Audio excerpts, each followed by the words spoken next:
Well, it's getting harder and harder to try and finish all these games at the same time. The only way you can make it even worse is there's a game that just shadow dropped recently.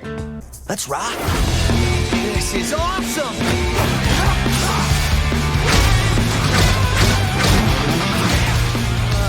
That's the defect!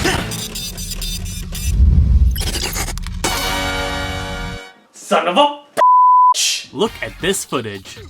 Now, would you believe me if I said this was published by the same guys that made Skyrim? Bethesda Studios, now owned by Microsoft Studios after their acquisition, but before that, they owned Tango Gameworks, a development company consisted of previous Capcom employees, famous for the early Resident Evil series, Dino Crisis, and freaking God Hand. Now that's a resume. Enter Shinji Mikami, founder and CEO of Tango Gameworks. At least at the time I was writing this script, he actually stepped down as CEO recently. Tango Gameworks, owned by Bethesda, who's also owned by Microsoft, making this game an Xbox console exclusive. This game had no marketing. The only way we got information for this game was the Xbox Developer Direct on January 25th, where the game was both announced and released at the same time. This was certainly not a conventional way to get your game. Sure, I do own a PC that can most certainly run this game. If I can run Forspoken, it can run anything. But I'll be playing the Xbox Series X version of this game due to one reason only: Xbox Game Pass. Sure, PC Game Pass could do the same thing, but I'd rather have a Steam layout than a Microsoft Store layout. Besides, if there's such a thing as a physical copy, I plan on buying that anyways just to keep up with my collection. Can I just say, I love the feel of this game already. Jet Set Radio Future was literally the first thing that popped into my head. From the cel-shading graphics, the funky fresh music, and bear in mind, I played this game with the streamer mode function on, and I love the fact that they included this feature. Streamer mode is a means to stream or record footage with no copyrighted material, and they didn't half-ass it by removing or muting the music. They actually replaced the licensed music with suitable replacements. That said, playing the game with the licensed music is pretty amazing though. 9 Inch Nails, The Prodigy, The Black Keys, all good music selections, but the non-copyrighted music are equally as amazing. The way they tied these to the cutscenes is just amazing too. I especially love the cafeteria scene where Invaders Must Die just suddenly appears, in conjunction to the comedic timing. I also love the fact that the streamer mode for Invaders Must Die is literally called Intruder. A little on the nose there, huh, Bethesda? So you are the main character, Chai, a patient for an upcoming operation that goes horribly wrong. But this defective operation is to our benefit, as we are literally empowered with the music in our iPod device that is directly installed into our hearts. And this guy is the pure definition of monkey brain. He's brash and runs into the head of danger the moment he sees it, and this does get the job done at the price of his honor. This is juxtaposed to his partner in crime, Peppermint, who is a lot more analytical and cautious with her tactics. It also helps that her character design stays true to the classic dark skin white hair design. And yes, everybody knows that skin and white hair is guilt. I really hope this is not some overused screw attack joke by some dude named Jonathan. Mid-section of the game, you meet Macaron and CNMD, pronounced Cinnamon. Macaron is such a huggable, adorable dude. He's such a sweetheart with his pacifist nature, despite being such a brick house of a unit, and a contrast to Peppermint's strict personality. He's a lot nicer compared to Peppermint, and it shows with his interactions with Chai, always complimenting him on a job well done even when Chai acts like an idiot. He certainly got the spirit and the mindset that Macaron embodies. I love him for that. Cinnamon doesn't get too much development, but he's just as funny from beginning to end. His naivete, bluntness, and facial expressions, which he draws on his face mid-dialogue, it's all an abomination of what makes him unique to the party. And with one last party member being Korsica, who is the only member of the team not named after a spice or a type of food. Actually, now that I think about it, who the hell names their children after food condiments? She's actually one of the bad guys that you convert into a good guy. I'll be talking more detail about her when we get to the boss battle sections where I can dissect each one and how I enjoy them. But all you need to know is that she's Scottish, and that's hot. Not so much for her brain cells though.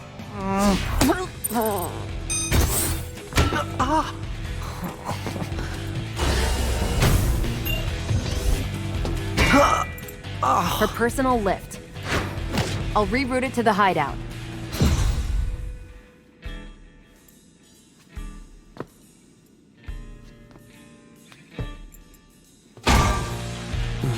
I've complimented the crap out of the story, graphics, UI design, animation, but is the gameplay any good? Yes. Oh, thank you. Thank you. Thank you. You guys are far too kind. I do not deserve any of this praise whatsoever, but I'll take it on this game's behalf. Hi-Fi Rush is a character action hack and slash game with rhythm game elements added into the combat. For the sake of transparency, I played on hard mode. While not the hardest difficulty, I think it's the difficulty I'm most comfortable with. I've also done 2 separate playthroughs for this game, one with streamer mode on and one with streamer mode off. I do think the game feels better with streamer mode off since the licensed music they pick for each level and boss fight is just amazing to experience, but that's not to say the non-licensed track they've recorded for this game ain't bad either. They play similarly enough to the original track that copyright shouldn't detect. Now, the one downside to the game is the lack of lag calibration. You need to have a low latency monitor in order to properly play through the game otherwise, because some attacks and music beats can be off sync to your button presses if you don't have the right monitor. I'm really hoping that they include lag calibration in the future because what we get right now is just a lag detection rather than a calibration sequence. You gain abilities over time so you won't get everything right off the bat. The bare essentials of what you'll most likely do is light attacks and heavy attacks. By themselves, light attacks are quick but weak, while heavy attacks are slow but strong. But if you want to deal more damage with both, you need to press the buttons of each attack into the corresponding timing with the music. Now, you don't need to worry about technicalities like triplets or rapids. The most technical thing you need to worry about is match the light attacks through 8th notes and the heavy buttons through 4th notes. In layman's terms, light attacks can be attacked 4 times in a row, whereas heavy attacks are 2 times in a row, but with a rest beat in between the notes. Dodging is as easy as pressing the right bumper, but if you can time your dodge attacks to the rhythm of the music, you can have up to 3 beats worth of invincibility frames. You get a parry button midway through the game and admittedly, it's kinda spammable. Now, not all attacks can be parried, but the act of parrying is similar to light attacks. If you time them to the 8th notes, it's really easy to manipulate. It's a super defensive mechanic that I wish was made a little bit more challenging, because as soon as I unlock this ability, it's pretty easy to deal with any enemy. But that's for normal enemies. These big chunky fucks, on the other hand, actually requires more than just 8th notes to parry. All their attacks lead to combinations of 8th and 16th notes, and you need to pay attention as to what requires, as every enemy has their own way of attacking. You also get a showdown-like mechanic where you have to parry and perfect timing in order to go for the killing blow, as failing means you have to keep fighting the opponent until you get it right. Now these are the attacks where you need to worry about offbeats and triplets. Pay attention to what the opponents are about to do, match those icons, and go for the final QTE to finish the job. Every single one of these attacks always feels satisfying to do. There's also an assist mechanic with your 3 playable partners as well, each one of them doing something unique if they're advantageous to the enemy. Peppermint can shoot bullets in order to disrupt barriers, Macaron does a slam attack that also breaks barriers, okay. And Korsica makes enemies dizzy, breaking their barriers. Okay, so it's not really that creative in terms of unique abilities. This assist mechanic is a means to disrupt the enemy's defenses, depending on their specific weaknesses. It's not bad by any means, but I sorta just spammed the crap out of the assist buttons, especially since their cooldown is relatively fast. Still, this is another option for offensive tactics, and it's always nice to see your fellow party members fight alongside you.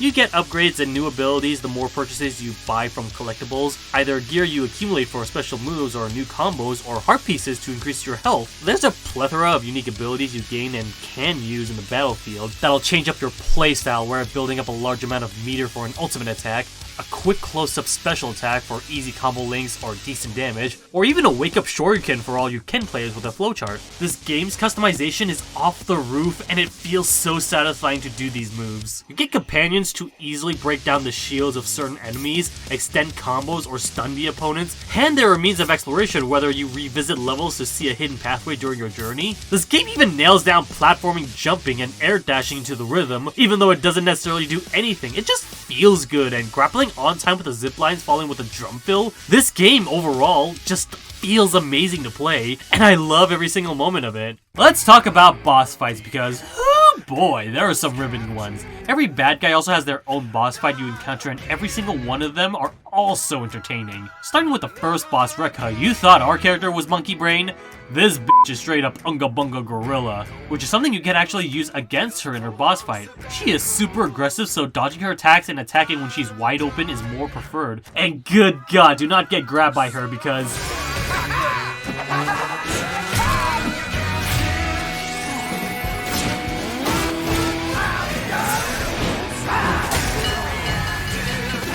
so yeah, don't do that.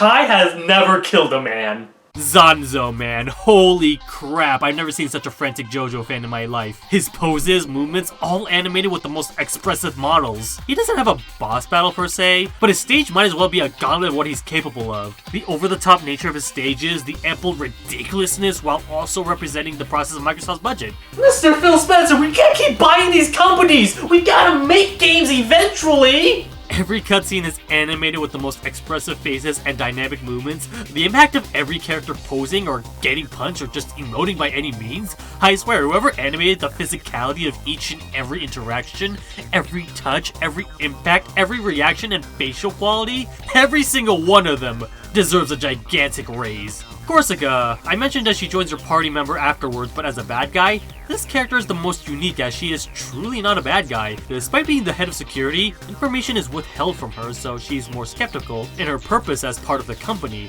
When it comes to her boss fight, I'm not too much of a fan. I love the interactions and banter between Chai and Korsica alongside their party members' background commentary, but this is straight up just a QTE battle, albeit a very fun and rhythm-based QTE battle, so it's not like you see button presses all the time. The battle takes a new spin that makes it good enough for it to be a standard QTE segment since it lines up with the music and introduces triplets and offset notes to dodges and parries, but it's not as interactive as the previous two fights. Although I will say, this is the one fight where failing to get the final blow actually gets you rewarded as well.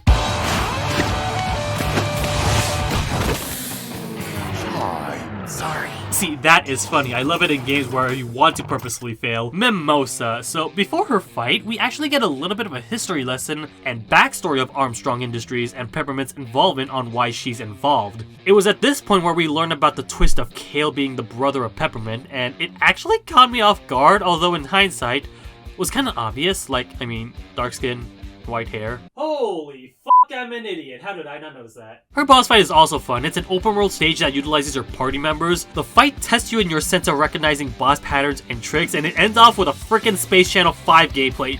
Dude, this is an amazing love letter to all rhythm games, I swear.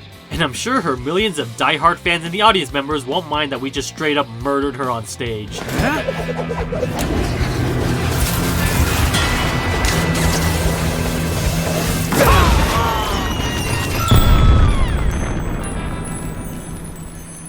Don't worry!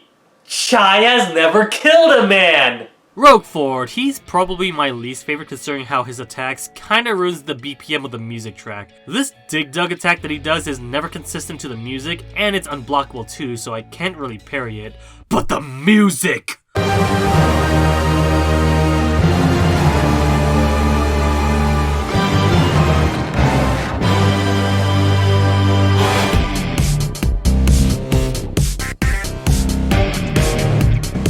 Awesome-tacular! The use of classical music into the battle music is just way too good, and it is easily my favorite boss track in the game.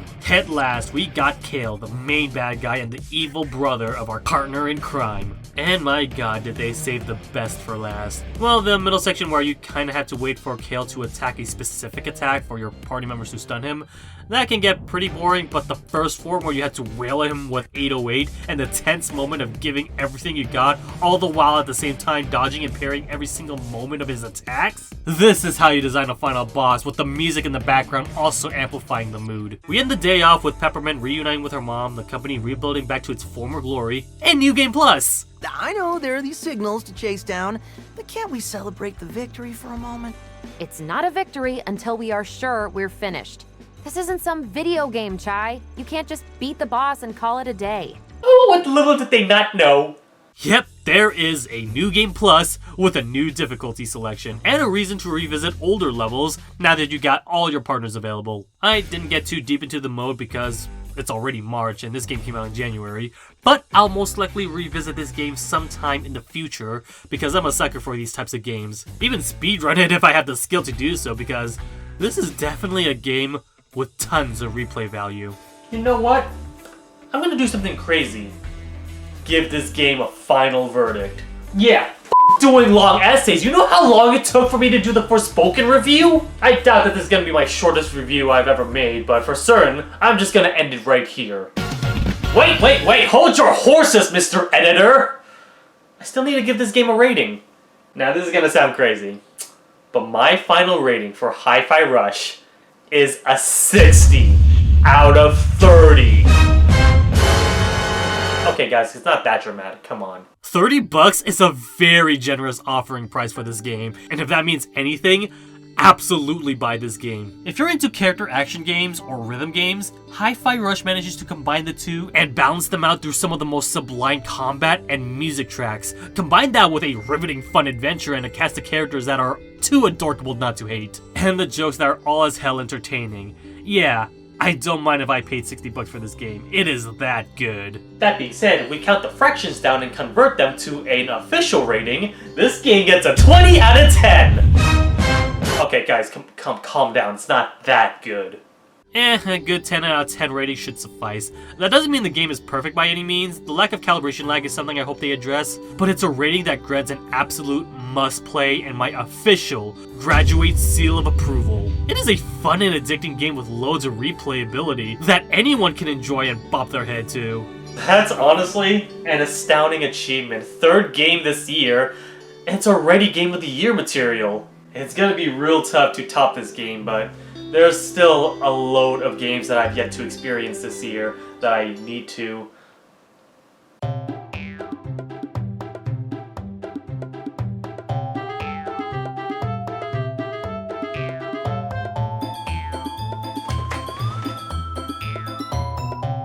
We're still in January?